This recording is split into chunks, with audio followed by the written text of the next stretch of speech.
हाँ जी, चलिए इसको डिस्कस करते हैं। Exercise 5.2 question number 14। ठीक है, हाँ जी, मतलब बताओ, चलो क्या मतलब है इसका अनुषा? 4 के मल्टीपल बताने हैं जो कि 10 से 250 बीच हाँ जी, बीच में जो 10 और 250 250 के के बीच में। बीच में कितने होंगे भाई। तो मतलब अब हमें जो अपनी एपी बनानी है वो इनके बीच में बनानी है, और क्या चीज होनी चाहिए वो एपी का मल्टीपल होनी चाहिए, वो सारे के सारे नंबर किसके, 4 के। तो 4 के मल्टीपल मतलब वो 4 से डिवाइड होने चाहिए। सही बात है। तो बताओ ये एपी बनवा दो फिर मेरी। इनको तो आप डायरेक्ट ही बता सकते हो, इनके लिए तो डिवाइड करने की जरूरत नहीं है, हालांकि अगर जरूरत पड़ेगी तो डिवाइड भी करेंगे, ऐसी बात नहीं है। हाँ जी, सबसे छोटा नंबर बताओ इनके और इनके बीच में। 12 12। अगला 16 16 अगला 20। 20 चलो डॉट डॉट डॉट लास्ट का। आइडिया हो रहा है तो ठीक, नहीं हो रहा तो डिवाइड वाला सिस्टम अपना। आ रहा है आइडिया कितना हो 240 सकता है? 248। यस नहीं आया समझ में? हाँ सर ठीक है, अगर ऐसे हो रहा है तो ठीक, नहीं तो फिर ऐसा करो 250 डिवाइडेड बाय में 4। 6 4 जा 24, 1 और 0 और 4 2 जा 8। हाँ जी 2। ठीक है ना। अब इससे छोटा निकालना है तो डायरेक्ट माइनस करो, कितना आ जाएगा आपके पास? 240 आएगा कि नहीं आएगा? यस सर वाह, निकाल दो। नहीं निकाल सकते? अब कितनी टर्म्स हैं ये? निकाल देंगे। ए की वैल्यू कितनी? 12। ए टू की वैल्यू कितनी? 16। डी की वैल्यू कितनी हो जाएगी? A two minus A one minus 12।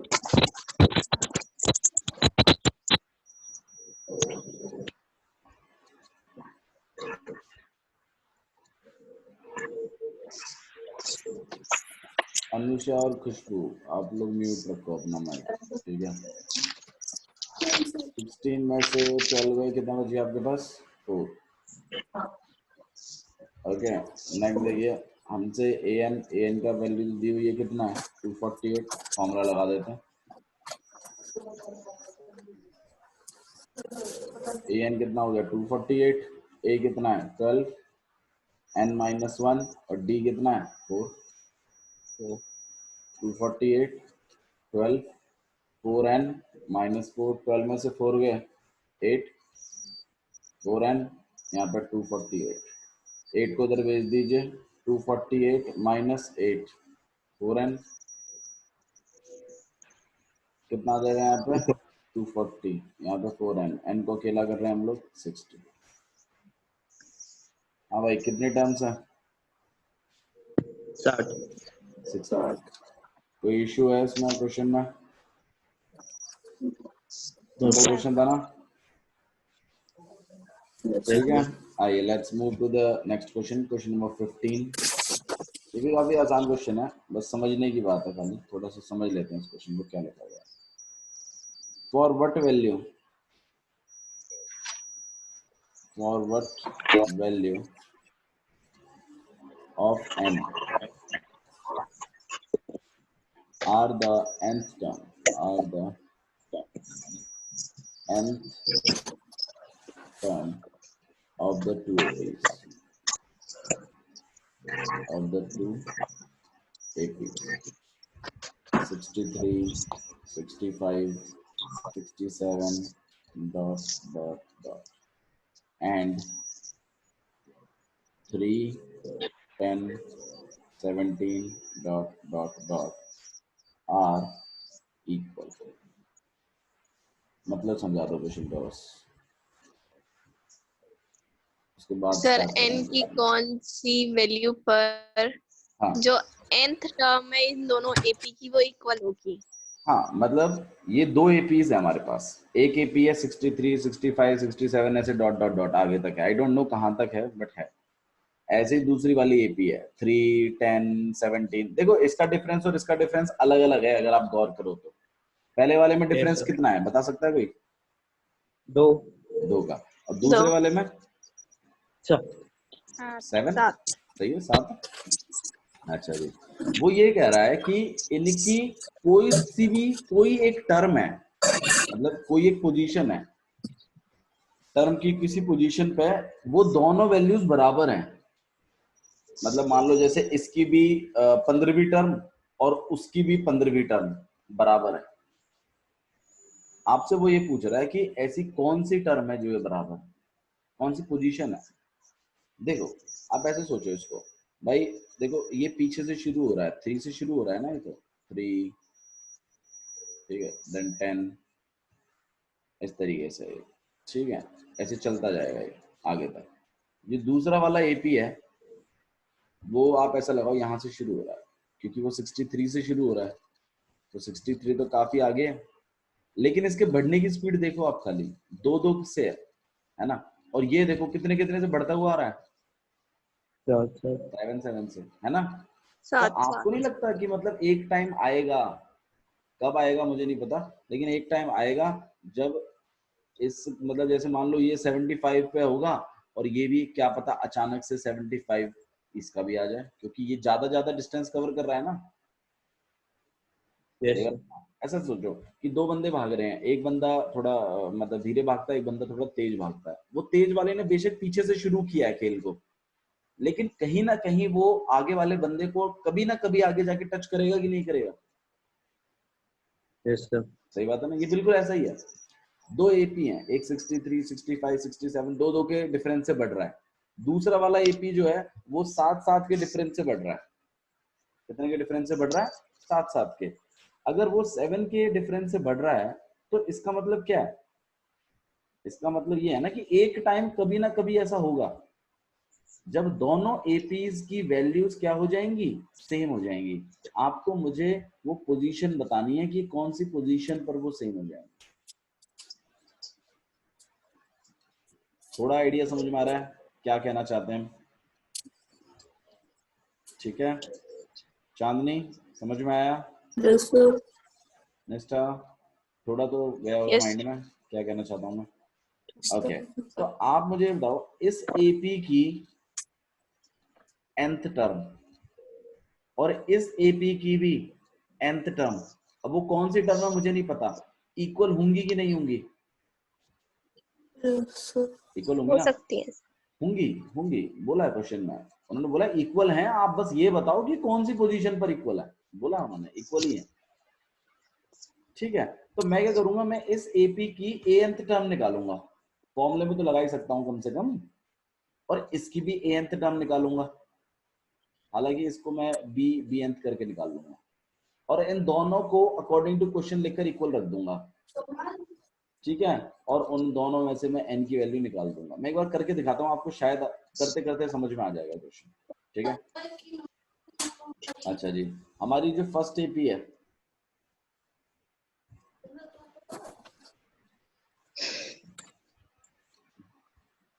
उसके बारे में बात कर रहे हैं हम लोग यहाँ पे। ठीक है, तो 63, 65, 67 और डॉट डॉट डॉट। A1 कितना है? 63। A2 कितना है? 65। D कितना हो जाएगा? A2 माइनस A1 कितना आ जाएगा? 65 minus 63 and that is equal to 2। ठीक है, अब ए एन वाला अगर फॉर्मूला ए एन अगर मैं ढूंढता हूँ इसकी, हालांकि एन की टर्म्स में ही आएगी, लेकिन आएगी ना। अगर मैं ए एन की वैल्यूज की निकालता हूँ तो ए प्लस में एन माइनस 1 और डी होगा ना। ए की वैल्यू कितनी है इसकी? 63। एन की वैल्यू पता नहीं, वही वही तो निकालनी है, एन ही तो निकालना है। डी कितना है? 2। इसको हम ए एन रख रहे हैं, इसको मैं रख रहा हूँ, इसको यूज करूंगा मैं आगे चलो। ये फर्स्ट एपी का हिसाब किताब है। ऐसे हिसाब किताब मुझे किस एपी का निकालना चाहिए? हमारी सेकंड एपी का। हमारी सेकंड सेकंड एपी जो है वो हमारी कैसे है? जो है वो हमारी कैसे है? 3, 10, 3 17 10 डॉट डॉट डॉट। ओके, ठीक है, तो कंटिन्यू कर रहे हैं।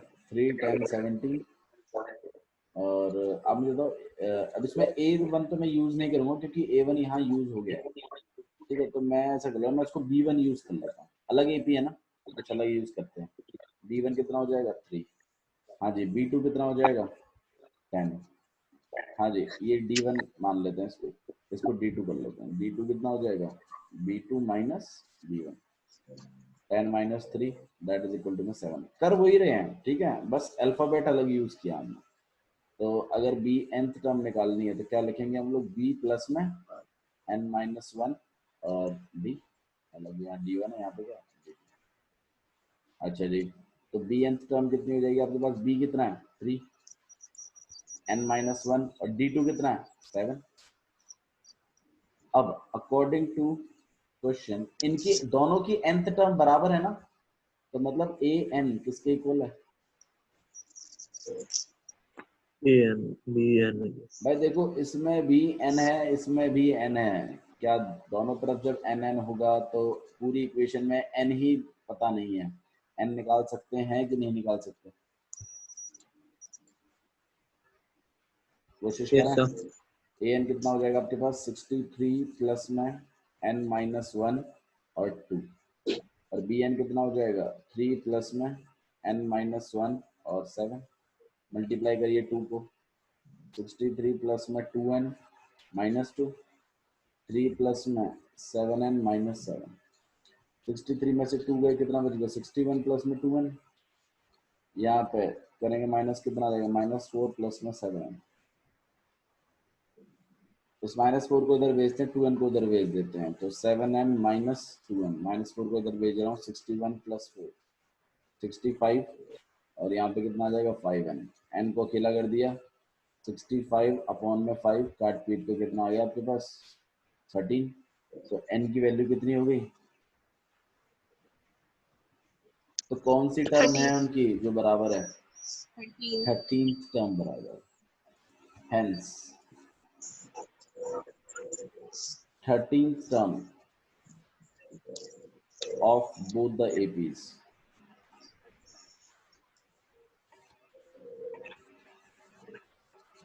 are equal। समझ में आया। Yes sir. अरे बहुत कह रहे होंगे कि यार ये तो ऐसी n की वैल्यू आ गई है, इक्वल नहीं है। अगर आपको यकीन नहीं होता ना, तो आप इसकी 13th टर्म निकाल लो, इसकी 13th टर्म निकाल लो, पक्का इक्वल होगी। चेक करें, करना check. Yes no sir. Sir. चलो कर लेते हैं, अब निष्ठा जी ने बोला तो करना ही पड़ेगा भैया। ओके, ए की वैल्यू कितनी है 63, 12, और डी की वैल्यू कितनी है 2। 63 प्लस में 24 प्लस कर लो, कितना हो जाएगा आपके पास 87। ठीक है, इसकी निकालना 13th टर्म, इसकी 13th टर्म क्या होगी, b प्लस में 12d। हाँ जी, इसका b3 प्लस में 12 इंटू में 7, 12 7 से कितना हो गया भैया 84, 84 प्लस 3। 12 कुछ समझ में आया आप लोग को। Yes sir. ठीक है, क्लियर है। Yes sir. ठीक है, तो इस तरीके से आपको ये क्वेश्चन करना है। ठीक है, आई होप आपको समझ में आया होगा ये। ठीक है, तो question number 15 is done. I think question number 16 हम कर चुके हैं, जहां तक मुझे पता है आप ही लोगों ने यस किया सर। था। क्वेश्चन नंबर 17 नहीं किया है, क्वेश्चन नंबर 18 कर चुके हैं, है ना। Yes sir. तो आइए क्वेश्चन नंबर 17 को डिस्कस कर लेते हैं। देखो समझना, लॉजिकली समझना चीजों को, ठीक है।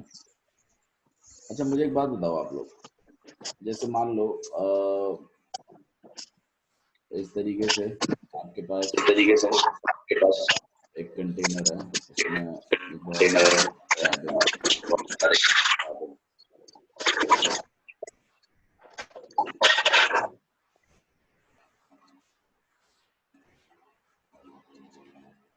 हाँ ठीक है, तो बहुत सारे कंटेनर हैं और इसमें हर कंटेनर में एक बच्चा है, ठीक है, एक बंदा, एक पर्सन है, ठीक है। क्या आप लोग मुझे बता सकते हो कि इस कंटेनर में कितने पर्सन है?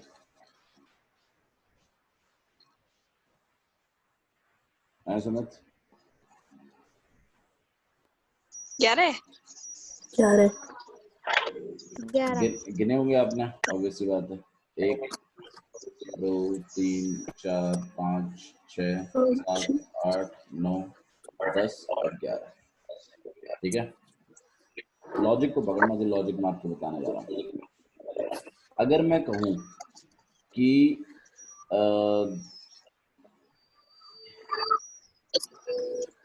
ये जो पर्सन है, ये वाला, ठीक है, आपका ये जो पर्सन है, ये आगे से चौथे नंबर पर आ रहा है, तो पीछे से कितने नंबर पर आएगा? बिना गिने बताओ, 8 बिना गिने बताओ, बिना गिने। 7 पर आएगा। 8 सर माइनस करके। ये तो आपको पता है कि इसके अंदर टोटल पर्सन 11। मैंने कह दिया एक पर्सन है ये वाला, इसका रैंक 4th है आगे से, लेफ्ट साइड से। मैंने आपसे इसी का रैंक पूछा है राइट साइड से। हाँ जी, कितना आंसर बता रहे हैं आप लोग? 8th रैंक होगा। ओके, हाँ भाई, चांदनी कैसे बताया आपने 8th रैंक? गिन के? यस सर 11 में से 4 माइनस कर दिए। 11 में से 4 माइनस कर दो तो 8 नहीं आता बाबू। आता है सर 3 क्यों माइनस किया? क्यों सर अगले वही तो मैं पूछना चाहता हूँ। हाँ निष्ठा, आपका क्या लॉजिक है?